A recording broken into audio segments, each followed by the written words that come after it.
If you were going to sew 4 pieces together, 4 squares, you want to be very careful that you get nice sharp points right at the center. One way to do that is to be sure that you're taking exactly a 1/4 inch seam allowance, and also that you, I forgot where I was going on. Can I start again? Yeah. If you're going to sew 4 pieces together, you want to make sure that you have nice sharp joining where the pieces meet. One way to do that is to take a seam on 2 pieces, a seam on the other 2 pieces, and then you'll have one long seam that joins them together. Now I tend to eyeball my 1/4 inch seam allowance, but for a lot of people that's difficult until you get the practice of it. So I've designed this little tool, which means you only have to add the markings to the side facing you. And that way you can rotary cut your pieces with the exact 1/4 inch seam allowance showing. You don't have to mark every single piece, seam line on every piece. You find the angle, all of these multiple angles on the perfect piecer, they go with various patchwork shapes that you would sew. We find the angle that lines up, which is this right angle. You lay it along perfect angle. Now there's little holes in here. So all you have to do is mark with a pencil through the dots, and you're going to have a nice little series of dots here. So when you're ready to start sewing, you can sew dot to dot. Now if you feel you need more than just the dot to dot, what you can do is take the piecer. I've got this nice little tailor's chalk made by Clover. You can line the perfect piecer this way up to the dots, or match it to the dotted line on the piecer, because that's exact 1/4 inch, and then just mark it with the tailor's chalk, and you'll see that it's running right along the line. So 2 different ways. If you can sew dot to dot, fine. If not, then you go ahead. Now I think it's very important for you to pin the pieces together. So take a pin.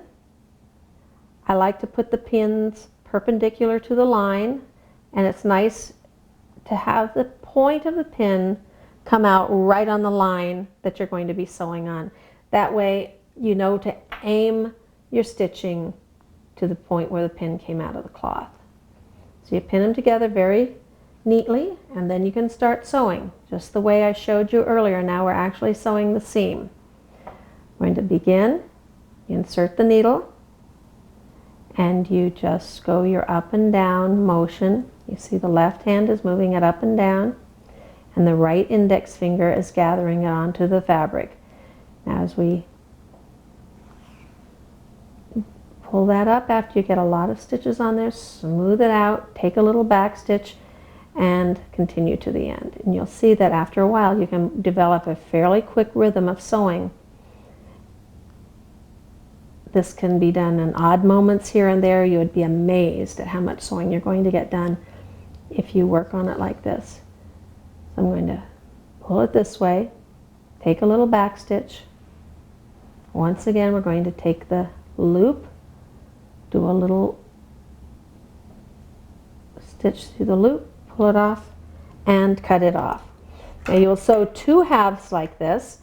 Once the 2 halves are sewn, now we talk about how you're going to go about joining the points to get them to meet. I'll get my other set of stitches here. About 1/2 sewn and the other half sewn.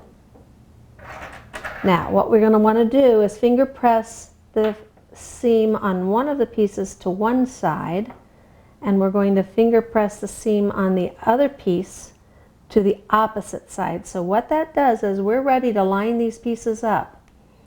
You can butt the pieces next to each other. You just put them, you can actually sort of feel how they nestle right next to each other.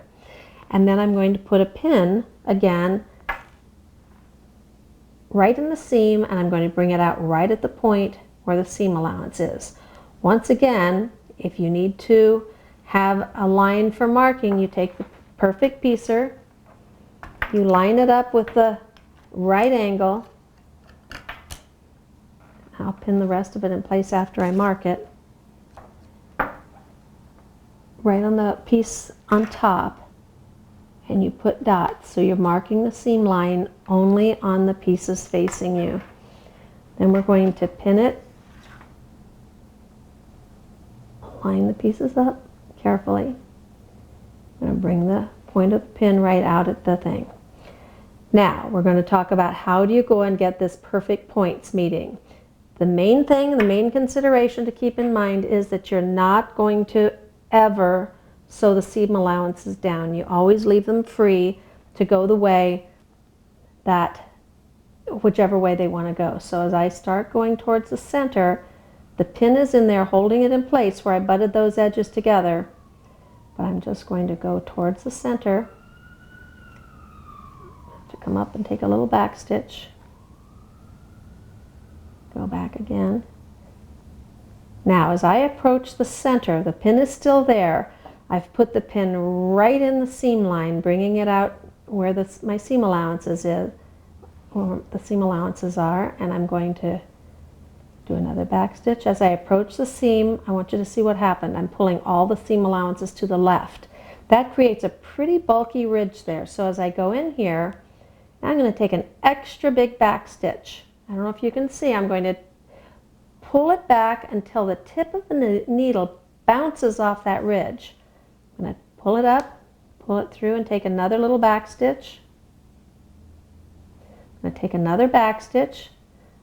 The needle's going to go way beyond the bulk of that ridge of all those seam allowances to the left. I pull it gently back till it bounces off and it comes up right at that seam line. Now I can take the pin out. I'm going to pick the seam up. I'm not paying attention to the back at this point. I'm pushing both seam allowances to the to the right. I'm pushing both seam allowances to the right. Now I'm going to nestle my thumbnail right up to that bulky ridge that's created from all those seams. You can kind of see me snap my thumb off of it and push right next to the base. I'm going to pick the seam up with my thumb in place. I'm going to put the needle right through the base, and it comes out right on top of my thumbnail.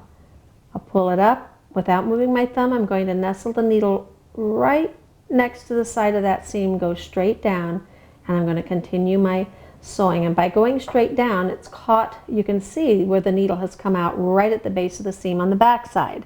So what that does is it allows for that nice sharp joining of the 4 points.